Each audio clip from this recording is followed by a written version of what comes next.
مزاج بن گیا. وہ غربا بیٹھے تھے دسترخوان بچھائے سڑک کے کنارے, تو امام حسین گزرے تو انہوں نے آواز دی. امام صاحب لوگ ذائقہ نہیں لگے, حضور تھوڑی روٹی نہیں کھا لیتے ہمارے ساتھ؟ تو امام صاحب آ گئے, نیچے بیٹھ گئے غریبوں کے ساتھ. کوئی جرت کرے نا, چلو امیروں نے تو غریبوں کے ساتھ بیٹھنے کی جرت نہیں کرنی, کوئی پیر ہی بیٹھ جائے غریبوں کے ساتھ, وہی مہربانی کر دے کہ میں پیر صاحب ہوں, قبلہ ہوں, تو میں ہی چلو لنگر کھا لوں مریدوں کے ساتھ بیٹھ کے. ہماری تو محفلوں میں بھی نا جی نعت خانوں کا, مولویوں کا, دوسروں کا کھانا اور ہوتا ہے, اور غریب آدمی کو شاپر میں چاول ڈال کے دیتے ہیں, ساتھ اسے کہتے ہیں یہ لنگر شریف ہے. بھئی اگر یہ شریف ہے, تبرک ہے, تو اے پیر صاحب نو نہیں سی لنگدا, اڑتا ہے گلے میں لنگر ان کو. یہ لنگر شریف جو ہے یہ نعت خان کو بھی تو گزرنا, تبرک ہے کہ نہیں؟ ہاں نہ تو کرو نا, تو جیڑی زیادہ تبرک والی شے ہے وہ پیراں نو بھی تو کھانی چاہیے نا.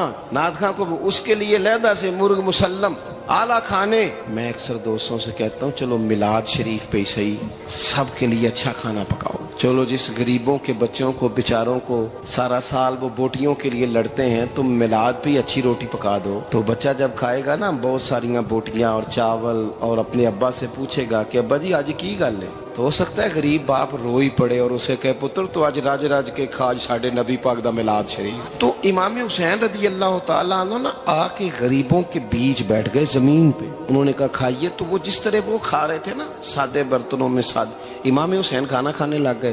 میں نے کہا خیر کا کام کوئی بھی ملے اسے ضائع, چلو اور کچھ نہیں کر سکتے تھے, کسی کو سڑک ہی پار کرا دے نابینا کو, چلو اور کچھ نہیں کر سکتے, تو آپ کو پتا ہے کہ سامنے والا بوجھ لے کے گزر رہا ہے, آپ تھوڑا سا ہٹ جائیں روڈ سے, اسے گزر لینے دیں. کوئی تو کام زندگی میں کوئی ارادہ تو خیر کا بندہ کرے. امام حسین بیٹھ گئے, ان کے ساتھ روٹی کھائی, تھوڑی دیر کے بعد اجازت لی, فرمایا جاؤں؟ کہنے لگے حضور اور کھائیے. فرمانے لگے میں تو ابھی روٹی کھا کے آیا تھا اور آج تک ایسا نہیں ہوا کہ دوبارہ کھانا کھاؤں, ایک لقمے کی بھوک نہیں تھی, جتنا بھی کھایا ہے نا یہ تمہارا دل خوش کرنے کے لیے کھایا ہے. غربا مساکین کی وعامل الصالحات, ایماندار بندہ ایمانداروں جیسے کام کرتا ہی اچھا لگتا ہے. 25 حج کیا امام حسن اور حسین نے مدینے سے مکے پیدل جا کے. میں کہتا ہوں چلو ہم باجماعت نماز ہی پڑھ لیا کریں. چلیں, حضور صلی اللہ علیہ وسلم نے فرمایا فجر کی نماز پڑھ کے بیٹھ جاؤ, اشراق چاشت تک اللہ کا ذکر کرو, 2 نفل اشراق کے 2 چاشت کے پڑھ لو, اللہ 2 حج اور 2 عمرے کا ثواب عطا کر دے گا. مشکل کام تو نہیں. اہل بیت نے ہمیں سبق یہ پڑھایا ہے, حضور کے اصحاب نے ہمیں سبق یہ پڑھایا. تیسری بات فرمایا وتواصوا بالحق, صرف یہ نہیں کہ تم نماز پڑھ کے تو بیٹھ جاؤ, تم نے نا بے نمازی کو نماز کی دعوت بھی دینی ہے. مظلوم پر ظلم ہوتا رہے اور کونے میں چپ کر کے بیٹھے نہیں رہنا, بلکہ اگر ہاتھ پکڑا جا سکتا ہے تو ظالم کا ہاتھ پکڑنا ہے. نبی پاک علیہ الصلوۃ والسلام نے فرمایا اپنے بھائی کی مدد کرو چاہے وہ ظالم ہو یا مظلوم ہو, بھائی کی مدد کرو چاہے ظالم ہو یا مظلوم ہو. تو صحابہ نے عرض کی یا رسول اللہ صلی اللہ تعالی علیہ وسلم یہ مظلوم کی مدد تو سمجھ میں آتی ہے, یہ ظالم کی مدد کیسے کریں؟ نہیں سمجھ آ رہی ہے آپ کو بات؟ یا رسول اللہ صلی اللہ تعالی علیہ وسلم مظلوم کے ساتھ کھڑا ہونا تو ہماری عقل میں آ گیا, تو ظالم کی مدد کیسے کرنی ہے؟ نبی پاک صلی اللہ تعالی علیہ وسلم نے فرمایا ظالم کو ظلم کرنے سے روک دو, تم نے اس کی مدد کر دی, اسے باز کرو. لیکن ہم تو اتنی جرت ہی نہیں رکھتے بدی کو بدی کہنے کی, اتنی طاقت ہی نہیں ہوتی. جھوٹ کو جھوٹ کہنے کی ہمت, ہمارے گھر میں سارا کچھ ہو رہا ہوتا ہے, ہمیں پتا ہوتا ہے کہ فلان جگہ پہ ہمارا قبیلہ ہماری برادری غلط ہے, پر اتنی جرت کرتے. ہم سچ بولتے ضرور ہیں پر دوسروں کے بارے میں, اپنے بارے میں سچ بولنے کو تیار نہیں ہوتے. جرت کا مظاہرہ کریں, زندگی میں حق کو حق کہنا سیکھیں, غلط کو غلط کہنا سیکھیں, جھوٹ کو جھوٹ کہیں, بدی کو بدی کہیں, سچائی کا ساتھ دیں ہمیشہ. ہم نے جب تک دیکھو نا ظلم ہوتا رہے, زیادتی ہوتی رہے, اپنا دروازہ اندر سے بند کر لو, پتر باہر نہ جانا. کیوں جی؟ باہر اس پہ ظلم ہو رہا ہے, ان کے گھر آگ لگی ہے, کوئی ہمارے گھر تو نہیں نہ لگی. یاد رکھنا پڑوسیوں کی آگ نہ بجھاؤ گے تو اپنے گھر بھی آ جائے گی. اگر مظلوم کا ہاتھ نہیں پکڑو گے تو ظالم دلیر ہو جائے. اور ہمارے جتنے بھی بزرگ گزرے انہوں نے ظالموں کو ظالم کہا. امام احمد بن حنبل نے جیل کاٹی, امام اعظم ابو حنیفہ نے جیل کاٹی. آج کل لوگ کہتے ہیں مولانا صاحب آپ نے نا جناب غلط کو غلط نہیں کہنا, سیاست کی بات نہیں کرنی. کیوں جی؟ کس لیے نہیں کرنی؟ سیاست تو تدبیر کا نام ہے. بنو اسرائیل میں جتنی بھی تدبیر ہوتی تھی وہ سارے انبیاء کیا کرتے تھے. کیوں نہ بات کریں؟ یہ جن کرسیوں پہ آج تم نے ظالموں جابروں کو بٹھایا, یہ کرسی تو حضرت ابوبکر صدیق جیسے لوگوں کی ہے, یہ تو حضرت عمر جیسے لوگوں کی سیٹ ہے, حضرت عثمان غنی جیسے لوگوں کا کام ہے, مولا علی جیسے لوگوں کا کام ہے. غلط جگہوں پہ غلط لوگ بٹھا دی اور پھر جھوٹے کو جھوٹا بھی نہ کہے، ظالم کو ظالم بھی نہ کہے۔ ہم سے نہ رقم ہوں گے قصیدے یزید کے، کیونکہ ہم لوگ تو حسین کے سیرت نگار ہیں۔ یہ کیا بات ہوئی، آپ سچی بات ہی نہ کریں، کلمہ حق کہیں، ہمیشہ کھری بات کہیں، سچی، گرچہ اپنا نقصان ہو، حق کے ساتھ کھڑے ہونا سیکھیں۔ وتواصوا بالحق، ساری آسانی تھی، امام حسین کو کوئی مسئلہ نہیں تھا، آرام سے بیٹھے تھے۔ آج کتنے موجوں میں بیٹھے ہیں، پیر صاحبان، مولوی صاحبان، خطیب صاحبان، سیاستدان، وڈیرے، موج لگی ہوئی ہے، کسی کو کچھ نہیں کہنا، کچھ کہیں گے تو پھر بندے مخالفت کریں گے۔ تو امام حسین مسجد نبی میں جمعہ پڑھاتے تھے، چپ کر کے بیٹھے رہتے، حضور سید عالم علیہ السلام کے مزار انور کے پاس بیٹھے تھے، بیٹھے رہتے۔ لیکن امام حسین نے فرمایا ظالم حکمران بنے تو وہ قوموں کو تکلیف دیتے ہیں، وہ ملی نقصان کرتے ہیں، وہ امت کا چہرہ مہرہ بگاڑ کے رکھ دیتے ہیں، لہذا کھڑے ہونا پڑتا ہے، کلمہ حق کہنا پڑتا ہے، الہی کلمت الحق کے لیے نکلنا پڑتا ہے۔ آپ اپنی زندگی کے اندر سچی بات کرنا سیکھیں۔ الیکشن کے دن آ گئے، میرے ایک بڑے محبت والے ساتھی تھے، وہ آ گئے ووٹ کے لیے۔ ویسے بھی یہ جو بیماری ہمارے ملک میں نا جی، ہمارے ہاں حکمران بعضوں کا کہتے ہیں اوے ہو جی جمہوریت بڑی ضروری ہے۔ وہ بھی کس مصیبت کا نام ہے جمہوریت؟ اقبال تو کہتے ہیں کہ یہ وہ چیز ہے کہ جس میں پتہ ہی کوئی نہیں ہوتا، پڑھے لکھے ان پڑھ کا، چھوٹے اور بڑے کا، سیانے اور بیوقوف کا۔ جمہوریت وہ طرز حکومت ہے کہ جس میں بندوں کو گنا کرتے ہیں، تولا نہیں کرتے رہتے ہو ہر وقت۔ قوم کو اس کا حق ملنا چاہیے، غریب کی مدد ہونی چاہیے، انصاف ملنا چاہیے۔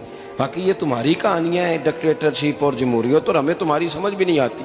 ہر ڈکٹیٹر کے ساتھ ہوتے ہو، باتیں جمہوریت کی کرتے ہو، جہاں تمہارا دل کرتا کھڑے رہتے ہو۔ ہمیں تو کوئی اس سے غرض نہیں، کام ہونا چاہیے، بلکہ جو لوگ قوت نافذہ رکھتے ہیں انہیں سمجھنا چاہیے کہ ملک کی بھاگ دوڑ ہمیشہ مضبوط ہاتھوں میں رہے، اور وہ اس طرح کا نظام وضع کریں، مل بیٹھے سارے ادارے کہ غریب کی سنی جائے۔ وہ مجھے بڑی اچھی طرح یاد ہے جب وہ ایک حکومت ختم ہوئی اور جو ایک فوجی رہ کے گئے تھے 11 سال، ان کی حکومت آئی تو میں باہر نکلا تو ایک بزرگ تھے، وہ صبح صبح ناشتہ بیچا کرتے تھے ہمارے علاقے میں، چاول اور چنے بنے۔ تو میں نے ان سے کہا بزرگوں پتہ لگا جی رات دی حکومت بدل گئی ہے؟ تو فرمان لگے پتر جیڑا مرضی بھی آ جائے، میں تھے چاول بیچ کے روٹی کھانی، ہمیں تو ان سے غرض ہی نہیں، اللہ جانے کون آیا کون گیا، تو کھیل تماشا بنایا ہوا ہے۔ تو جھوٹے کو جھوٹا کہیں۔ میرے ایک دوست ہیں الیکشن لڑتے ہیں، مجھے ایک دفعہ آ کے کہنے لگے آپ نے کبھی ووٹ نہیں ڈالا، اس دفعہ ضرور ڈالیں۔ میں نے کہا نہیں ڈالتا میں۔ کہنے لگے ووٹ قوم کی امانت ہے، تو میں نے کہا امانت کسی بے ایمان کو دے دوں؟ امانت تو امانت دار کو دی جاتی۔ نہیں سمجھے آپ بات؟ یہ سارے کہتے ہیں نا ووٹ قوم کی، تو امانت کس کو دینی چاہیے؟ صحیح بتاؤ۔ چلو ہوں تسی بولنا نہیں، بس دل وچ گل رکھنی، دل وچ دیندے ویسے امانت دارا نہیں ہونا۔ نہیں میں نے کہا بولنا نہیں، ہمیں کسی نے پتہ نہ لگ جائے، دیتے ویسے امانت داروں کو ہی ہو نا۔ یہ اپنے دل سے پوچھو، فیصلہ لو، اللہ سے ڈرو۔ ظالم کا مددگار ظالم ہوتا ہے، ظالموں کا مددگار ظالم ہوتا ہے۔ وہ تیرے میرے ووٹ پر جیت کر جب ظلم کرے گا تو پھر کون ہے جو یہ دعویٰ کرے گا کہ جناب میں ظالم کا مددگار نہیں؟ سوچو سمجھو، غور کرو۔ امام حسین رضی اللہ تعالیٰ عنہ نے فرمایا سچ کو سچ کہیں گے، جھوٹ کو جھوٹ کہیں گے۔ یہ نہیں ہو سکتا کہ جناب ظلم ہوتا رہے اور چپ رہے۔ اور یہ سبق کہاں سے پڑھا انہوں نے؟ مولا علی شیر خدا سے۔ جب حضرت عثمان غنی رضی اللہ تعالیٰ عنہ پر بلوائیوں نے حملہ کیا نا، تو چونکہ حضرت عثمان غنی خالو تھے امام حسن اور حسین کے، حضرت عثمان خالو ہیں، سگے خالو ہیں، تو حضرت مولا علی شیر خدا نے یہ نہیں کہا کہ پتر اتنے بندے آ گئے ہیں، تلواریں ہیں، محاصرہ ہے، باہر نہ نکلنا، بلکہ حضرت مولا علی نے خود اپنے دونوں بیٹوں کو تلواریں پکڑائیں اور حضرت عثمان غنی کے دروازے پہ کھڑا کر کے کہا پتر خیال رکھنا تمہارے ہوتے ہوئے کوئی بھی شخص حضرت عثمان غنی کا دروازہ نہ کراس کر پائے۔ خود اپنے بچوں، ہر جنگ میں حضرت علی ساتھ لے کے جاتے تھے۔ ہم تو بچوں کو دلیری سکھاتے ہی نہیں، بزدل۔ اور کچھ ہمیں بابے مل گئے، وہ کہتے ہیں منڈے نو سایا ہے، میں کہ بابے نو آپ سایا ہے، انہوں بھی کرو دم کراؤ، اس کو نظری سایہ آتا ہے۔ کیسے نادانوں سے پالا پڑ گیا۔ کیا ہوتا ہے وہ سایہ؟ اچھے بھلے سیانے نوجوان بتی بند کر کے اندر لیٹا ہوا ہے بچہ، بابا کہہ گیا انہوں سایا ہے۔ بابا کہڑا کہہ گیا جڑا باہر روٹی لین آیا سی، بھی ایڈی پہنچی سرکار ہوندی تے ٹکر ہی گھر کھا لیندی۔ لوگوں کے قسمت کا حال بتاتا ہے، اپنی اتنی خراب ہے کہ مانگتا پھرتا ہے۔ کیا مذاق بنایا ہم نے اپنے ساتھ۔ تھوڑے سمجھدار ہو جائیں، ہر بندے کی بات کا اثر قبول نہ کیا کریں۔ مومن کے پاس طاقتیں ہوتی ہیں، جو جدھر لگاتا ہے چپ کر کے لگ جاتے ہو۔ ان الذین قالوا ربنا اللہ ثم استقاموا تتنزل علیہم الملائکہ، اللہ کہتا ہے تو